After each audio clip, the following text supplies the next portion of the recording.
bisa dikombinasi dengan pengobatan apapun, pengobatan medis, pengobatan Chinese, ECM, teman-teman praktisi akupuntur dan lain sebagainya bisa.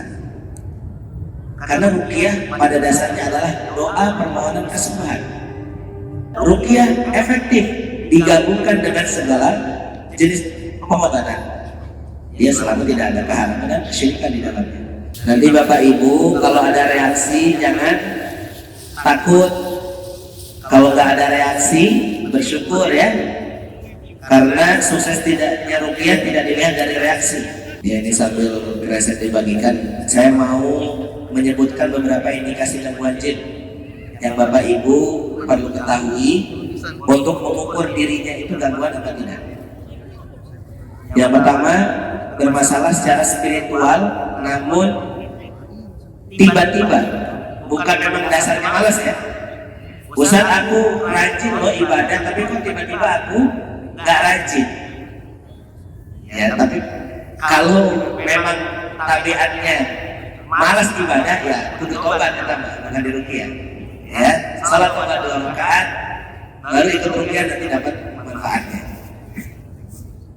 Yang kedua, bermasalah dalam kesehatan yang tidak terlacak oleh medis. Yang ketiga, sakit medis tapi tak kunjung sembuh. Penyakit apapun ya, baik penyakitnya yang biasa-biasa sampai yang akut. Yang keempat, khorbash. Khorbash itu sering kena penyakit kulit. Ya, paling parah nanti sampai ke kanker kulit. Itu subhanallah, ada beberapa pasien kami begitu. Yang kelima, ya, berikutnya, rambut rontok tanpa sebab. Pikiran baik-baik saja, ibadah baik-baik saja, ya, sampoan juga rutin, tapi kenapa rontok? Tidak jelas. Ya, biasanya dibarengi dengan gangguan psikologi. Berikutnya, sering mimpi buruk, mimpi jatuh dari ketinggian, masuk ke dalam jurang, ya, berkali-kali. Ini patokannya sering ya. Kalau sesekali mah abaikan. Sering mimpi tenggelam atau bahkan main ke dalam dasar lautan. Di satu kasus ada yang menyelam ke dalam lautan lalu masuk ke dalam istana. Biasanya ditemani oleh sosok laki-laki atau perempuan yang rupawan. Mimpi tersesat, ya, mimpi tersesat di padang pasir, di perkampungan, di hutan. Mimpi dikuburkan, melihat prosesi penguburan atau melihat seseorang mengubur sesuatu.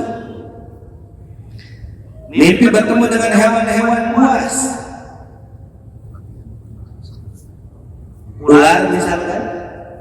Tapi nggak semua mimpi ular itu gangguan jin ya, nggak semua. Ada yang menandakan tabiat buruk kita.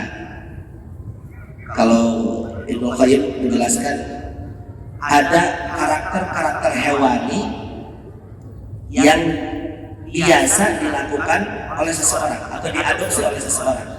Mudah marah, ya, mudah sedih, takut berlebih, panjang angan-angan, apalagi kufur nikmat, tidak bersyukur. Nah, itu bisa melahirkan mimpi-mimpi buruk, ya, khususnya hewan-hewan. Mimpi ketemu dengan ular-ular kecil, dikelilingi ular-ular kecil, ya, atau ular besar tapi matanya warna merah atau warna kuning biasanya, ada siripnya, ya nggak wajar lah ularnya. Ya, atau mimpi bertemu dengan buaya. Biasanya buaya ini kalau dalam kepercayaan daerah tertentu itu dianggap kembarannya. Kok mau ya manusia kembarannya? Hewan, buaya lagi. Jangan sampai ya. Laqad khalaqnal insana fi ahsani taqwim. Manusia sudah diciptakan di makom yang terbaik. Maka jangan mau kita disamakan dengan hewan. Habis itu mimpi bertemu dengan leluhur yang sudah meninggal berkali-kali dengan tujuan tertentu. Contoh, dia mengajarkan ilmu kebatinan, ya, ilmu rawa-rontek, jelagan, rendetan, ya, ilmu semar mesem, ya, ilmu kunjali, apalagi ajian balas panti dan lain sebagainya. Hati-hati, itu jin yang menyamar jadi leluhur yang sudah meninggal. Beda kalau leluhur itu datang nangis-nangis minta tolong untuk dibayarkan hutang. Itu betul almarhum yang datang. Ini terjadi di zaman sahabat. Ya, ada yang sahabat itu selama seminggu lebih kurang didatangi oleh sahabat lainnya. Datang setiap malam, ternyata minta apa? Minta tolong dibayarkan hutangnya. Ya subhanallah, mau dapat pahala jihad gak jadi masuk surga misalkan gara-gara punya hutang. Nah, jadi mimpi bertemu dengan orang yang sudah meninggal itu tidak semuanya gangguan jin. Bisa jadi betul-betul mereka Allah izinkan sebagaimana tersurat ya di dalam Al-Quran. Jadi Allah izinkan yang sudah meninggal itu untuk berjumpa dengan orang yang masih hidup di alam mimpinya atau di alam ruhnya karena satu frekuensi.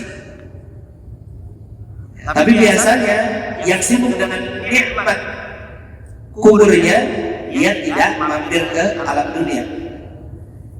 Yang sibuk dengan azab kuburnya apalagi gak akan datang dia. Sibuk kok digebukin sama malaikat. Mudah-mudahan kita Allah selamatkan. Amin. Begitu ya. Dan terakhir, dia bisa melihat jin. Ya, dibarengin sepaketannya, sering kerasukan, bisa menerawah, apalagi dejavu, bisa merasakan hari ini seolah pernah terjadi di hari-hari yang lalu. Itu dejavu. Ya, hati-hati. Ini orang ketempelan jin seperti ini. Kalau dia tidak waspada, maka dia akan dikadang oleh jin-jin tersebut menjadi peramal. Kalau sukses dikadang menjadi peramal, akan diangkat tahtanya menjadi kahin atau dukun. Setelah sukses jadi dukun, diangkat lagi menjadi sahir atau penyihir. Jadi itu berbeda ya. Orang yang hanya menjadi peramal dengan dukun itu berbeda tahtanya. Semua tukang sihir adalah dukun dan peramal. Tapi tidak semua dukun itu tukang sihir, apalagi peramal. Ya, peramal tidak mungkin dia jadi tukang sihir. Ya, semua tukang sihir adalah dukun dan peramal, tapi tidak semua peramal dan dukun itu tukang sihir.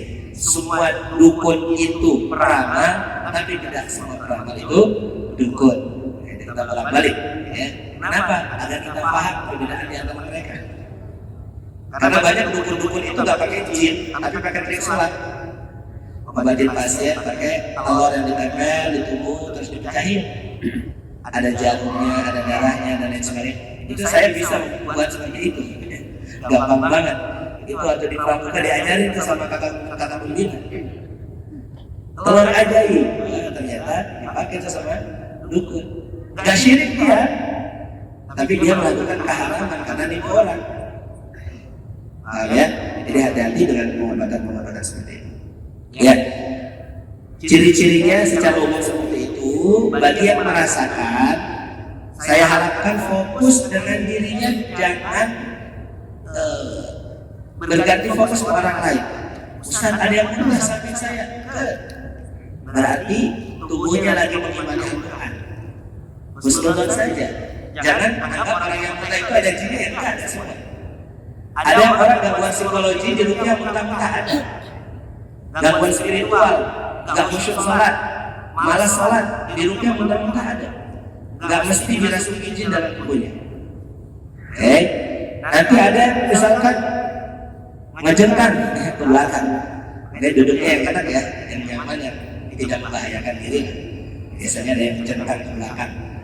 Itu yang samping kanan kirinya, jangan takut. Fokus aja sama diri sendiri. Kecuali dia muntah baru dibantu tepuk-tepuk perutnya. Ayo muntahin, Bu. Diajak muntah. Muntahin aja nggak apa-apa. Jangan malu-malu. Ini saatnya kita membuat malu mereka yang mengganggu kita, ya, yang mengganggu kita selama ini. Atau nanti ada yang teriak-teriak, ada yang ngamuk-ngamuk, meracau. Abaikan, fokus ke diri kita masing-masing. Doakan dia agar Allah sembuhkan. Jangan ditonton. Kalau ditonton, dia senang.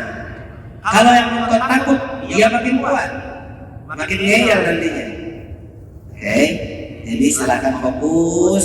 Wa idza quri'al Qur'an fastami'u lahu. Kalau Quran nanti itu dibacakan ya, fastami'u lahu. Dengar dengan baik, wa ansitu, dan diamlah dengan penuh adab, la'allakum turhamun, agar kalian dapat rahmat Allah. Gitu ya. Disimak, direnungi maknanya, tidak perlu diikuti, fokus, abaikan yang lain.